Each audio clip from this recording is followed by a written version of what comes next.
ஈரானோட leadership கவுன்சிலோட தலைவராக இப்போ ஈரானை சேர்ந்த அயதுல்லா அலி ரீசா அராபி அவர்கள் செலக்ட் பண்ணப்பட்டிருக்கார். இவர் தற்காலிக தலைவர் மட்டும்தான், இப்போதைக்கு தற்காலிகமாக செலக்ட் பண்ணப்பட்டிருக்கார். இதற்கு பிறகு உண்மையான சுப்ரீம் லீடரை செலக்ட் பண்ணுவார்கள், நிரந்தரமான சுப்ரீம் லீடரை செலக்ட் பண்ணுவார்கள். அதுக்கு கொஞ்சம் காலமாகும். இப்போ இவரை தற்காலிகமாக செலக்ட் பண்ணி இருக்காங்க. ஆனால் இவரோட உயிருக்கும் ஆபத்து இப்போ இருக்குது. இஸ்ரேலும் அமெரிக்காவும் சேர்ந்து இவரை டார்கெட் பண்ணக்கூடிய வாய்ப்புகளும் ரொம்பவே அதிகமாக மாறி இருக்கு. ஆகவே இப்போ இவர் தான் தற்காலிக லீடராக இருக்க போகிறார். இவரோட கண்ட்ரோலிங் கீழ் தான் அனைத்துமே நடக்க போகுது. இப்போ போர் தீவிரமாக நடந்து கொண்டிருக்கு. அமெரிக்காவும் அட்டாக் பண்ணுறாங்க, இஸ்ரேலும் அட்டாக் பண்ணுறாங்க. பதிலுக்கு ஈரான் ருத்ர தாண்டம் ஆடிக்கொண்டிருக்காங்கன்னு தான் சொல்லணும். மிடில் ஈஸ்ட்டில் இருக்கிற அமெரிக்காவோட தளங்களை குறிவச்சு கிட்டத்தட்ட ஒரு மாசிவான ஸ்ட்ரைக்கே இப்போ ஈரான் பண்ணி கொண்டு இருக்காங்க. பதிலுக்கு இஸ்ரேல் தரப்புலேருந்து ஈரானோட தலைநகரமாக இருக்கிற தெஹ்ரானில் பயங்கரமான அட்டாக்கி பண்ணியிருக்கிறார்கள். இதனால் மிகப்பெரிய வெடிப்புகள் இடம்பெறுது. அது மட்டும் இல்லாமல் நிறைய மக்கள் கொல்லப்படுகிறார்கள் என்ற செய்தியிலும் தொடர்ந்து வெளியே வந்து கொண்டு தான் இருக்குது. ஆகவே இப்போ போர் ரொம்ப தீவிரமாக இடம்பெற்று கொண்டிருக்கு. இந்த போர் நாட்கள் போக இன்றைக்கு 2வது நாள். இன்றைக்கு மேற்கொண்ட தாக்குதலை வச்சு பார்க்கும்போது இந்த போர் மிகப்பெருசாக விரிவடையுது என்பது மட்டும் தெளிவாக தெரியும். இதே நேரத்தில் உங்களுக்கு ஒரு கேள்வி எழும்பும், என்னதுக்கு ஈரான் தரப்பில் இருந்து நேரடியாக இஸ்ரேலையும் அமெரிக்காவும் அட்டாக் பண்ணாமல் மிடில் ஈஸ்டில் இருக்கிற அரபுலக நாடுகளை, அதுவும் ஈரானுக்கு அருகில் இருக்கிற அரபுலக நாடுகள் மீது தாக்குதலை நடத்துகிறாங்க. பஹ்ரைனில் தாக்குதலை நடத்துகிறார்கள், கத்தாரில் தாக்குதலை நடத்துகிறார்கள், யுனைடெட் அரபு எமிரேட்டில் தாக்குதலை நடத்துகிறார்கள். ஏன் இங்கெல்லாம் தாக்குதலை நடத்துகிறாங்கன்ற கேள்வி உங்களுக்கு எழும்பும். இங்கே அமெரிக்காவோட இராணுவ தளங்கள் இருக்கொண்டு இந்த போர் ஆரம்பிக்கிறதுக்கு முன்னமே அமெரிக்க தரப்புலேருந்து தங்களுடைய இராணுவத்தளங்களில் இருக்கிற இராணுவ வீரர்களை ரிமூவ் பண்ணியிருக்காங்க. பட் இவர்கள் முழுமையாக அந்த மிடில் ஈஸ்ட் நாடுகளை விட்டு போகலை. அவர்கள் அந்த இராணுவத்தளம், அமெரிக்காவோட இராணுவத்தளம் அங்கே இருக்கோ அதனை விட்டு கொஞ்சம் அருகில் இருக்கிற கோட்டர்களில் தங்க வைக்கப்பட்டிருக்காங்க. அந்த கோட்டர்களை குறிவச்சு தான் இப்போ ஈரான் தாக்குதலை நடத்துகிறார்கள். ஆகவே அமெரிக்காவோட இராணுவத்தளங்கள் எங்கே இருக்கோ அங்கே தாக்குதல் நடக்குது. அமெரிக்காவோட இராணுவ வீரர்கள் எங்கே ஸ்டே பண்ணி இருக்காங்களோ அமெரிக்காவோட இராணுவ வீரர்களும் இஸ்ரேலோட உளவாளிகளும் அமெரிக்கா மற்றும் இஸ்ரேலோட ஒபீசர்ஸும் எங்கே ஸ்டே பண்ணி இருக்கிறார்களோ அந்த கோட்டல்களை குறிவச்சும் இப்போ பயங்கரமான தாக்குதல் செய்கிறார்கள். நார்மலாக பார்க்கும்போது என்ன, மிடில் ஈஸ்டில் இருக்கிற அரபுலக நாடுகளோட கோட்டல்கள் மீது ஈரான் தாக்குதலை நடத்துகிறாங்கன்னு எங்களுக்கு தோணும். ஆனால் இதுக்கு பின்னாடி இருக்கிற காரணம் இதுதான். அது மட்டும் இல்லாமல் இப்போ பஹ்ரைனில் இருக்கின்ற அமெரிக்காவோட எம்பசி தரப்பில் இருந்து அமெரிக்காவோட இராணுவ வீரர்களும் அமெரிக்காவோட ஒபீசர்ஸும் இப்படி அங்கே இருக்கிற கோட்டல்களில் தங்க வேண்டாம் என்று இப்போ வார்னிங்கே கொடுத்துருக்காங்க. இதன் மூலம் ஈரான் மேற்கொள்ளும் தாக்குதல்கள், அதாவது ஈரான் கோட்டல்களை குறிவைக்கிறார்கள். அந்த கோட்டல்களில் அமெரிக்காவோட இஸ்ரேலோட உளவாளிகளும் அதிகாரிகளும் இருக்கிறார்கள் என்பதை அமெரிக்காவோட எம்பசி இப்போ உறுதிப்படுத்தி இருக்காங்க. ஆகவே ஈரான் ஏன் மிடில் ஈஸ்டில் இருக்கிற அரபுலக நாடுகளை குறிவைத்தார்கள் என்பதுக்கு இப்போ காரணம் தெரிஞ்சிட்டது. அது மட்டும் இல்லாமல் நேற்று தான் நடந்த தாக்குதலை விட இன்றைக்கு அதே இடத்தை மறுபடியும் ஈரான் தாக்குதலை செய்கிறார்கள். முக்கியமாக பஹ்ரைன், அடுத்தது துபாய், குவைத், இதனத்தையும் விடாமல் வச்சு செஞ்சோன்னு இருக்காங்க. நேரடியாக இஸ்ரேலுக்கும் தாக்குதல் நடக்குது. இஸ்ரேலுக்கு மேற்கொள்ளுன்ற தாக்குதல்கள் கொஞ்சம் மிசைகளை தான் லான்ச் பண்ணுகிறாங்க. பட் அது துல்லியமாக தாக்குது. போன வருஷம் நடந்த இஸ்ரேல் ஈரான் போரில் ஈரான் பல மிசைகளை லான்ச் பண்ணினாங்க. அப்படி லான்ச் பண்ணி தான் இஸ்ரேல் கிளப்புகளை ஏற்படுத்தினார்கள்.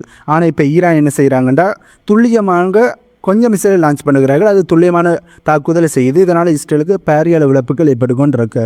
பதிலுக்கு இஸ்ரேலும் ஈரானுக்கு எதிரான தாக்குதலை செய்ய ஆரம்பிச்சிருக்காங்க. இதே நேரத்தில் ஈரானோட ஃபாரின் மினிஸ்ட்ரி தரப்பில் இருந்து இப்போ மிடில் ஈஸ்டில் இருக்கிற அரபுலக நாடுகள் உங்களுடைய நேபரிங் கண்ட்ரி மீதே தாக்குதலை நடத்துகிறீங்களே என்று ஈரானுக்கு எதிரான கேள்விகளை மற்ற நாடுகள் கேட்கும்போது இப்போ ஈரானோட ஃபாரின் மினிஸ்ட்ரி தரப்பில் இருந்து நாங்கள் உங்களுக்கு எதிரான தாக்குதலை செய்யாமல் இருக்கணும்னா உங்களுடைய நாட்டில் இருக்கிற அமெரிக்காவோட இராணுவ தளங்களை க்ளோஸ் பண்ணுங்கன்னு இப்போ ஒரு நிபந்தனை முன் வச்சுருக்காங்க.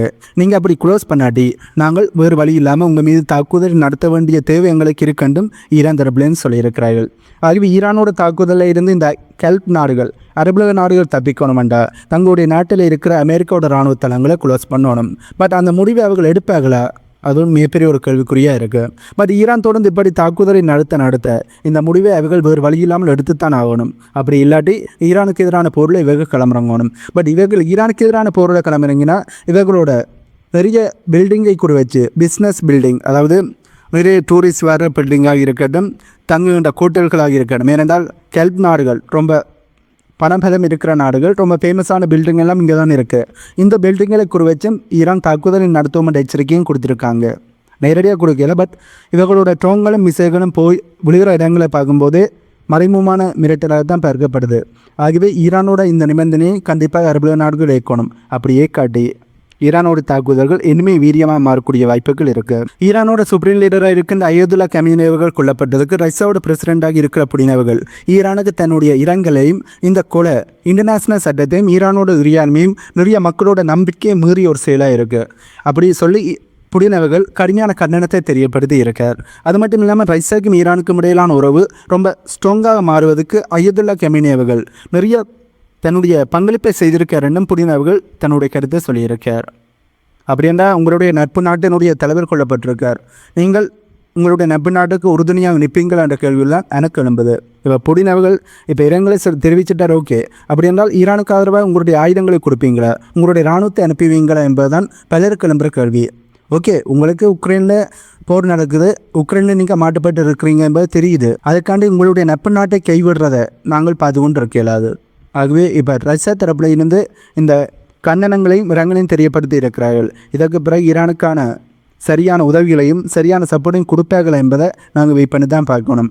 பட் ஏற்கனவே ரஷ்யாவோட ஆயுதங்கள் ஈரானுக்கு வந்திருக்கு.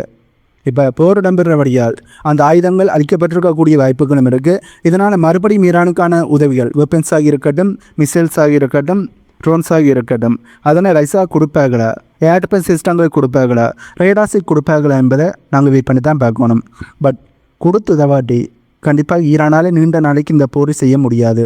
ஏற்கனவே நிறைய ஏர் ஸ்ட்ரைக் ஈரானுக்குள்ளே நடக்குது. அதுவும் வெற்றிகரமான தாக்குதல் அமெரிக்கா இஸ்ரேலும் செய்கிறபடியால் ஈரானுக்கு இதோட இக்கட்டான சூழ்நிலை தான். ஈரானோட IRGC தரப்பில் இருந்து மிடில் ஈஸ்டில் இருக்கிற அமெரிக்காவோட 27 இராணுவ தளங்கள் மீது தாக்குதல் செஞ்சுருக்கோம்னு சொல்லியிருக்காங்க.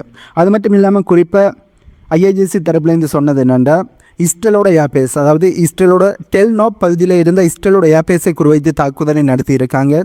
அண்ட் இஸ்ரேல் இராணுவத்தினுடைய கமாண்ட் ஹெட் குவார்ட்டர்ஸை குறிவைத்து தாக்குதலை நடத்தி இருக்கிறார்கள். அது மட்டும் இல்லாமல் டெல்லவியூவில் இருக்கின்ற இஸ்ரேலோட மிலிட்டரி இண்டஸ்ட்ரியல் காம்ப்ளெக்ஸ் மீதும் ஈரான் வெற்றிகரமான தாக்குதல் செஞ்சுருக்கோம், அதனை டார்கெட் பண்ணி தாக்குதல் செஞ்சுருக்கோம் என்று IRGC தரப்புலேருந்து இப்போ அனௌன்ஸ்மெண்ட் ஆனது வெளியே வந்திருக்கு. ஆகவே எப்படி இஸ்ரேல் தரப்பில் இருந்து ஈரானுக்கு இருக்கின்ற மிலிட்டரி பில்டிங்கை குறிவைத்து தாக்குதலை நடத்தியது பெரிய ஒரு செய்தியாக போகுதோ, அதே மாதிரியே ஈரானும் இஸ்ரேலுக்கு இருக்கின்ற மிலிட்டரி பில்டிங்கை குறிவச்சு வெற்றிகரமான தாக்குதலை செய்திருக்கிறார்கள். அது மட்டும் இல்லாமல் இப்போ ஸ்ட்ரெய்ட் ஆஃப் ஹார்முஸ் பகுதியில் தான் பதட்டமானது அதிகரிச்சிருக்கு.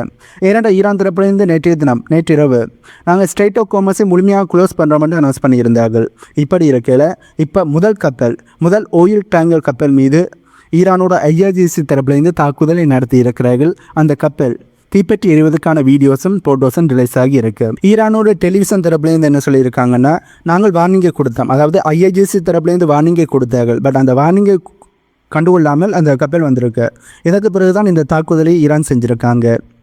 அதுவும் இந்த கப்பலோட பேர் என்னென்னா ஸ்கைலைட் ஆயில் டேங்கர்னு சொல்லப்படுது.